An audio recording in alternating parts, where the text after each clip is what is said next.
Hello and welcome to another podcast of Father and Joe. I'm Joe Rocky, here with Father Boniface Hicks. And I do promise we will get back to our virtue series we're doing. But today's New Year's, and we wanted to do a little special episode just about New Year's in general. And Father, I'm going to let you take the floor with this because until today I didn't know that there was a special church celebration for New Year's. Um, and until I started dating Teresa, I didn't even know New Year's was a holy day of obligation. So, with that all being said, I'm going to let you take the floor because I'm missing something here. Well, you just explained it. A holy day of obligation. Why would the church do that unless it were a special day? One of the things that we do in the Catholic Church is uh, we've developed this process of novenas, which often take place before things. So there's a novena before Pentecost. That's the original. Between the Ascension and Pentecost, there's a 9-day prayer of preparation.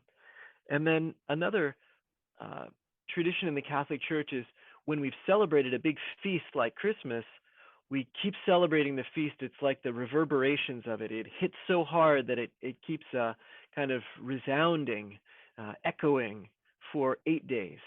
That's called an octave. And the eighth day of the celebration is often a special day. And the other main octave that we still celebrate in the new form of the Mass since Vatican II is the Easter octave. And throughout every day in the week after Easter, we celebrate Easter. And then actually on the octave day, we have Divine Mercy Sunday. It's beautiful. At Christmas time, every day after Christmas, the whole week after Christmas, is Christmas Day.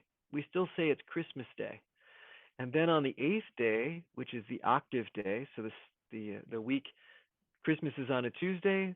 The following Tuesday is the octave day, and that's always New Year's Day. And we celebrate that as a special feast dedicated to the Mother of God. That's shifted around what the focus of that feast is, but the octave day of Christmas is always a special day. And so the church even expects us to celebrate. We use that language of holy day of obligation. I like to quote one of our WAOB listeners who wrote in one year and said, I like to call it a holy day of opportunity. And I think that's a nice way to look at it, where the church says, I give you permission to set aside everything else today to focus on God. You won't suffer from that. It's kind of like every Sunday is that way. And then also certain special days throughout the year. There's just a handful of them. Set aside everything else and focus on God, just like a Sunday. And you won't lose out. And in fact, you'll gain and grow from that. And at the very least, you got to go to Mass, because how can you really make a day holy if you don't even go to Mass? So Mass is really the bare minimum, and then as much as you can, really making it a special day set aside for the Lord. Now, it works pretty well with our secular world in this case too, because we tend to celebrate New Year's Day as a holiday. Doesn't that sound interesting? Holiday. Oh, that comes from the word holy day. So, as it turns out, the secular world has taken up the holy day of the octave of Christmas. And as I said, the particular emphasis that we have now for that holy day, that holiday of New Year's Day, is the Blessed Virgin Mary, and in particular, under the mystery of her motherhood. We celebrate the motherhood of the Virgin Mary, which seems like kind of an obvious choice given the fact that she just gave birth a week ago. And so we're really in touch with her motherhood, and we focus on that mystery of her motherhood. We have on New Year's Day also the chance to reflect on the shepherds in their arrival. That's always the gospel for New Year's Day, is the shepherds' arrival and celebration of the mystery. Christmas midnight mass is the revelation to the shepherds that a sign, they will find a sign, a child born in a manger, um, and kind of goes. I'm sorry, well, anyway, I'm getting myself a little bit confused. But the point is, we focus on New Year's Day on the motherhood of Mary. And so another thing that's been the case since the Second Vatican Council is that it's also the World Day of Peace. And we have a sense, whenever we have a new beginning, we have a sense of uh, this New Year's Day being a new beginning, even though it's a kind of arbitrary thing. I mean, it's just a calendar thing, like whatever. We went from this arbitrary December 31st to this arbitrary January 1st, and we had to we're counting up years starting somewhere, and so now it goes from whatever 2018 to 2019, or it's all a little, it's all man-made in that sense. But okay, I mean, it does correspond with something heavenly. There's a full rotation of the however that goes, the phases of the sun, the earth around the sun. um we've gone a full revolution, and we're going to start over again. And so there is a cosmic quality to it, a heavenly quality to it. And because of our numbering and our system, there's a new beginning. And the church wanted to claim that new beginning, launching from the incarnation, launching from the birth of Jesus, launching from the motherhood of Mary, and recognizing Jesus as the Prince of Peace and Mary as the Queen of Peace, and really praying for that grace of peace throughout the whole world. And it is amazing how much Christianity, obviously we know lots of kind of bad things, but Christianity has brought a tremendous amount of peace, a tremendous reduction of violence, a tremendous reverence for every human person has spread throughout the whole world in the last 2,000 years. Christianity really has brought so much peace. We need more, and we can only keep going deeper with that. But anyway, just a couple of those key things. The motherhood of Mary, so there's that new beginning. She's a new mother, bringing forth God himself, who enters into our mess and has a way of renewing us. And then this World Day of Peace to begin our new year. And that's a nice platform on which we often make New Year's resolutions. It's a little bit secular, but it's a nice practice. Make a New Year's resolution, have a new beginning, set out and make some goals, and make them holy ones. Make them goals that God would be proud of. Make them goals that will bring forth more peace into your life and into the life of your family, your church, your community. So that sense of new beginning, together with Mary's new motherhood and the sweetness and light that come from that, is worth focusing on. And the church gives us that holy day that also goes with the secular holiday to do that. Yeah, when you talk about peace there, it it just seems that when you hear that, you hear during the petitions, it's always pray for peace. And normally when people think of that, they're thinking about wars and big conflicts that just need to end, and that's how you get peace. But in reality, if you really break it down, it starts on an individual level. And in the family unit, which essentially is the core of the faith, the one who normally brings the most peace is the mother. She's the one who resolves the conflicts. And to make it about Mary and about peace, that makes complete sense. As you move forward in life, things escalate into big wars because there's a disconnect between one person, and then it grows and it grows. And that's how you eventually get to war. You don't ever have two people who like each other start shooting each other. That just doesn't happen. And then the second point that they thought out of there is one of the things that has come up here and there is kind of this overall, well, how do you know that Christianity is real? How do you know any of this is legit? And my answer for that is, well, look at anything else. Things that don't have substantial truth behind them wither away. They become fads. They're here for a little bit and they disappear. And essentially, everywhere on planet Earth that Christianity has been truly implemented and tried, it has sustained since 2,000 years ago. So when you look at the proof being in there, the core of the mission is there. And, peace being one of the many fruits that have come out the world, becoming a Christian. Just something to emphasize that further, because as you look at it, especially in the last century, now that we record everything and want to be this world of mega stats, in terms of conflict, less people have died each decade going now than the decade before it, and for quite a while.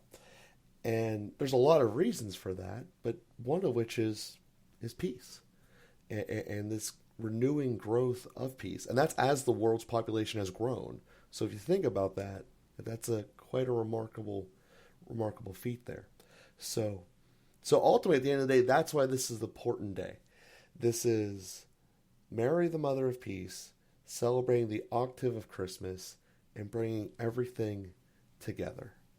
So there's quite a lot going into today for New Year's Day, and kind of makes me wonder how I missed the boat growing up, because when I was 13, the most important thing about the day was the Rose Bowl. And now, and now you see all this more important stuff that's going on here.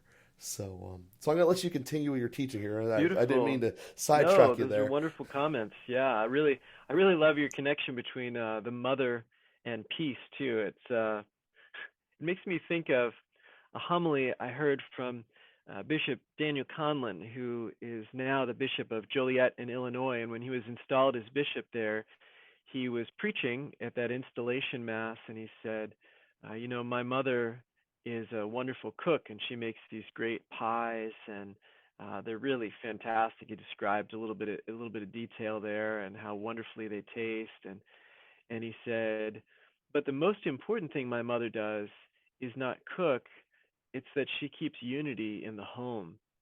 And he said, because who really wants to eat when people are at each other's throats? It's when she's able to keep unity that we're also able to enjoy what she's made for us. And he said he was connecting with that with his ministry as the bishop, that the bishop is the principle of unity and has that ministry for unity. But just made me think of that when you made the connection there between motherhood and peace. There is a way that a mother unifies, and I always think of mothers having these kind of big cushiony hearts, and it's like they can sort of take a lot, and they have big enough arms to gather us all into their arms. They have a way of gathering, all the kids and the husband into her arms and sort of holding us all together, even when we might be more willing to, hit each other or something like that. There's this kind of big cushiony quality to a mother's heart and to her arms gathering us in and really making us one. And certainly for the children, in a physical way, in the normal case, that we all came from the same womb. There's a certain unity in the fact that we lived in the same tiny little space for 9 months of our lives. It's really amazing. Mother's body is able to hold, one after another, usually not all at the same time, but still able to hold all these different unique people that enter into the world. So, yeah, reflecting on Mary's motherhood, we really have that because she's obviously the mother of Jesus, and that's what we're celebrating on Christmas Day. And because she's the mother of Jesus, we call her the mother of God because Jesus is God. And so we realize how amazing she is. There's only one mother of God, and God gave her a lot of special gifts to be able to carry out that special role. But at the same time, because we are all baptized into Jesus, and as he did explicitly on the cross when he said to his disciple, "Behold your mother," he said to all of his disciples in that moment, "Behold your mother." For those reasons, she's our mother as well. So she's a universal mother. And being the mother of God, she's also the mother of the church. She's the mother of each one of us. And so we all come to her. And the more that we are able to come to her, the more that we all recognize her as our one mother, the more she's able to bring peace between us, the more she's able to bring peace between uh, conflicts and disagreements, misunderstandings, and even to bring peace in the midst of war-torn situations. She's a mother, and she's a mother of all of us, and so again on this New Year's Day, and there's nothing wrong with the Rose Bowl and football games and different kinds of entertainment and little whatever parties and getting together. Now, it should never be an excuse for sinfulness, for debauchery. It's not an excuse to get drunk and be sloppy and hurt people and be self-indulgent. And those things don't really move us forward. They're not really relaxing. They cause more problems. It's like drinking salt water when we're thirsty. It's like, yeah, it might wet your tongue for a moment, but it does a lot more damage in the end. So we don't want to do that. But, there is a place for recreation and enjoyment. But I just really encourage our listeners, spend a little time with your mother, with your heavenly mother. Take a little time in silence and reflect on what her life was like a week after Jesus was born. One of the side notes is the octave day, 8 days after the birth of a baby, the baby was circumcised. A male baby was circumcised in the Jewish faith. And so the octave day of Christmas is also the circumcision of Jesus. And that was a little bit more reflected in times past. We celebrate January 3rd as the holy name of Jesus. And of course, that holy name was given when he was circumcised. And so that's the reading for the holy name of Jesus. But that literally happened a week after his birth. On the 8th day, Jesus was circumcised. And so that's something that we reflect on too. So soon after he was born, he shed his first blood. And that drop of blood that came from the circumcision, the cry of pain that Jesus experienced, all that anticipated the cross.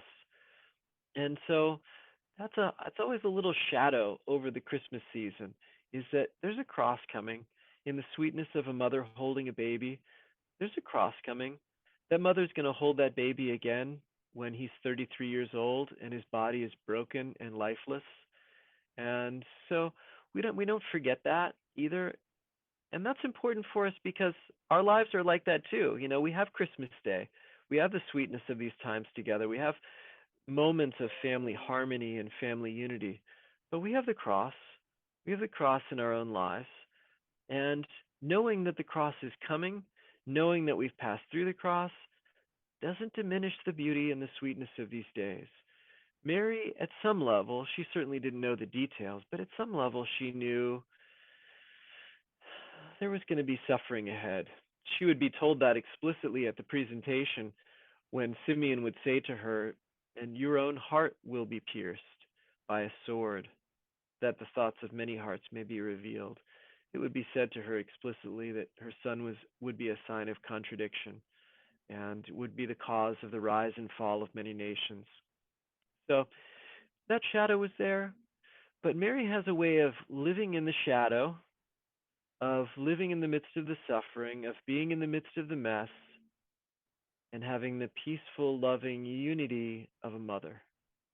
And that's what we want to make sure to celebrate today as well, is that unifying impact of Mother Mary in the midst of whatever's happened in the past year. Again, New Year's Day is a time for a new beginning. No matter where your life is, no matter how difficult things are, no matter what's happened in the past year, today's a day of a new beginning.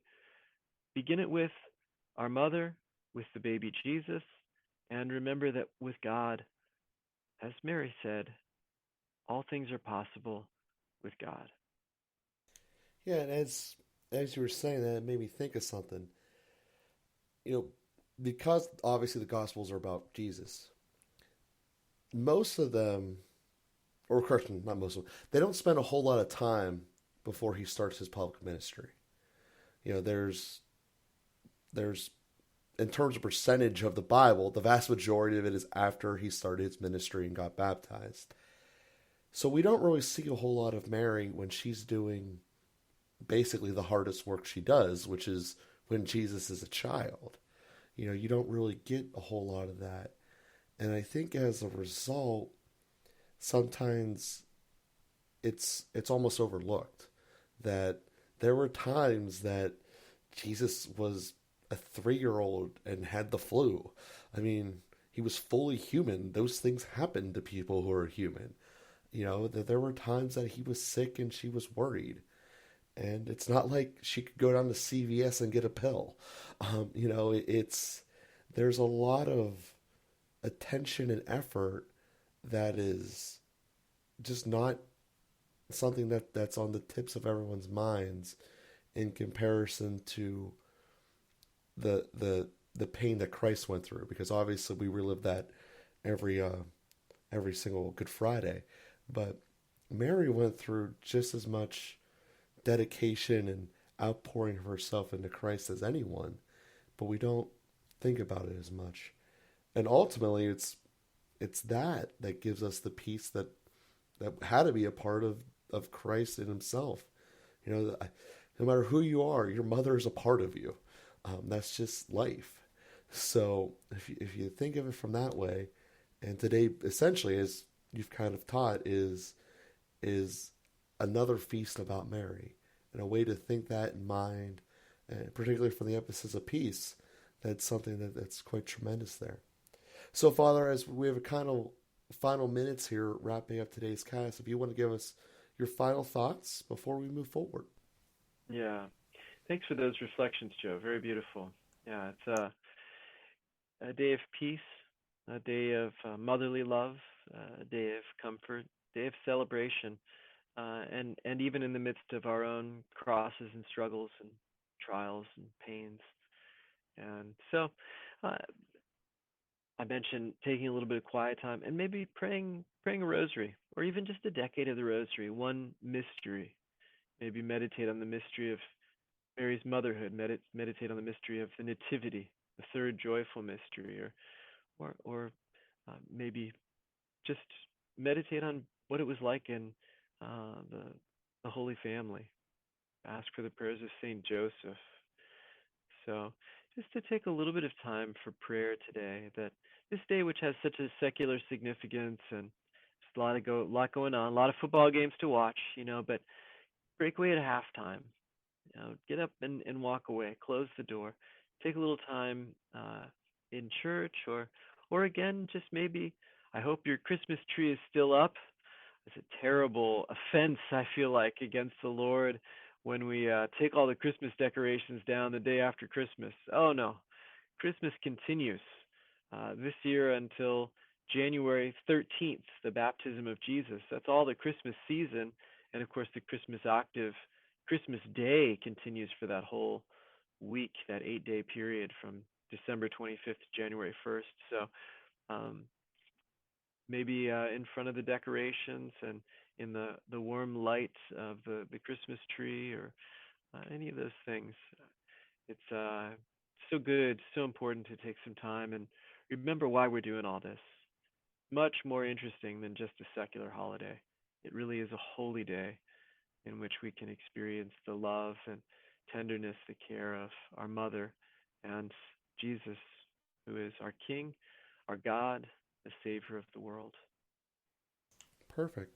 Well, thank you very much, Father, for teaching us about the importance of New Year's Day here in the church. Like I said, it was something that I had virtually no knowledge of coming into today's cast. So I thank you very much for that. Hope that this was meaningful to all of our listeners out there. Again, please continue to tell a friend as you have been, and we'll be again here with you next week.